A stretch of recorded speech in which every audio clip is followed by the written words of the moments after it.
Proses penerimaan peserta didik baru kembali menjadi sorotan lantaran banyaknya ditemukan kecurangan dalam praktiknya. Lalu bagaimana nasib para korban menghadapi ketidakadilan ini? Kami ulas dalam Kupas Fakta.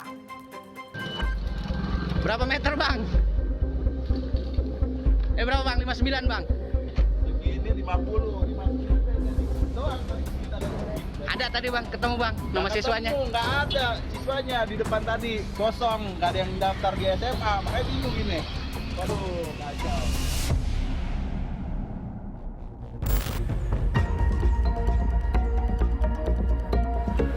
Dugaan kasus kecurangan dalam proses penerimaan peserta didik baru atau PPDB sistem zonasi ini menjadi sorotan masyarakat.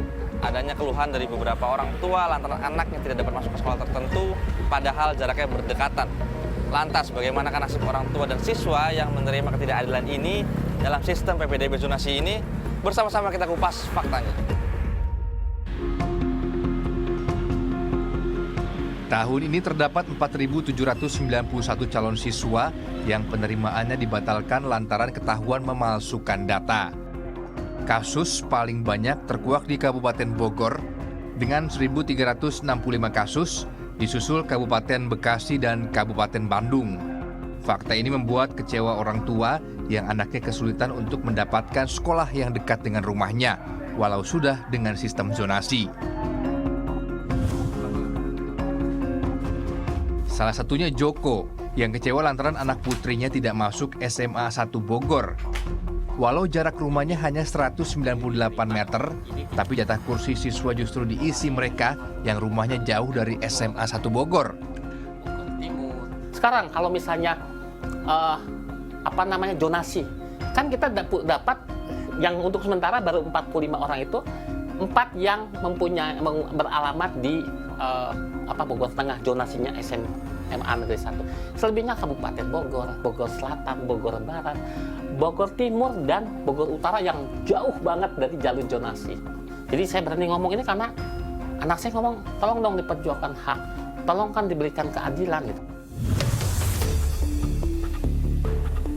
Kecurangan yang masih ditemui membuat seolah program Kementerian Pendidikan dan Kebudayaan yang menerapkan kebijakan penerimaan peserta didik baru atau PPDB dengan sistem zonasi sejak 2017, pengawasannya diragukan. Padahal tujuannya untuk memeratakan akses pendidikan, menghapus eksklusivitas sekolah favorit, dan mendekatkan lingkungan keluarga dan sekolah agar lebih mudah dan mengurangi kemacetan. Tapi justru masih ada saja oknum yang berusaha curang untuk merebut kursi sekolah yang bukan haknya. Hal inilah yang membuat Putri kecewa. Nah, aku nggak berharap mereka didiskualifikasi atau gimana sih, karena aku ngerasain sendiri kan nyari swasta itu susah, nyari pesantren itu susah. Jadi aku berharap cuma hak aku dan hak anak-anak yang lain tuh bisa diperjuangkan. Aku bisa masuk dan yang udah keterima ya udah nggak apa-apa gitu.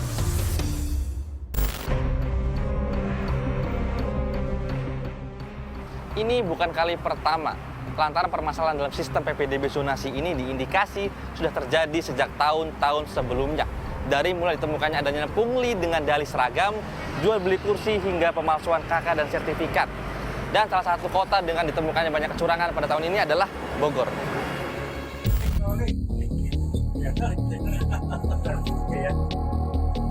Menanggapi hal tersebut, Wali Kota Bogor Bima Arya langsung membentuk tim khusus untuk menginvestigasi kecurangan-kecurangan PPDB yang ada.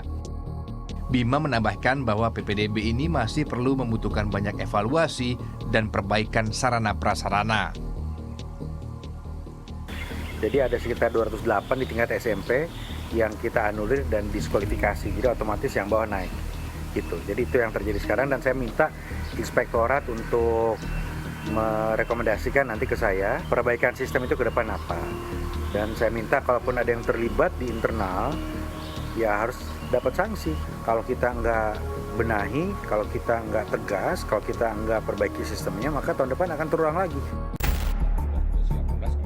Lebih lanjut kami menanyakan langsung ke Dinas Pendidikan Kota Bogor guna mengetahui bagaimana nasib siswa yang haknya dirampas.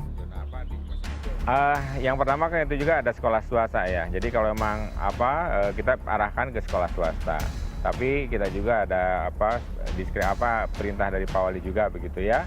Kalau memang yang wilayah sekitar sekolah yang mungkin belum dapat sekolah, siswa miskin gitu ya, dari keluarga tidak mampu gitu, itu bisa kita akomodir lah dengan cara-cara seperti itu.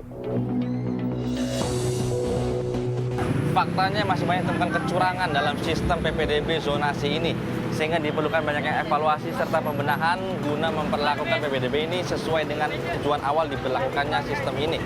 Dan tak lupa memperjuangkan hak dari para orang tua dan siswa yang haknya telah dirampas oleh para oknum tidak bertanggung jawab. Putra Adnan Adi melaporkan untuk Net.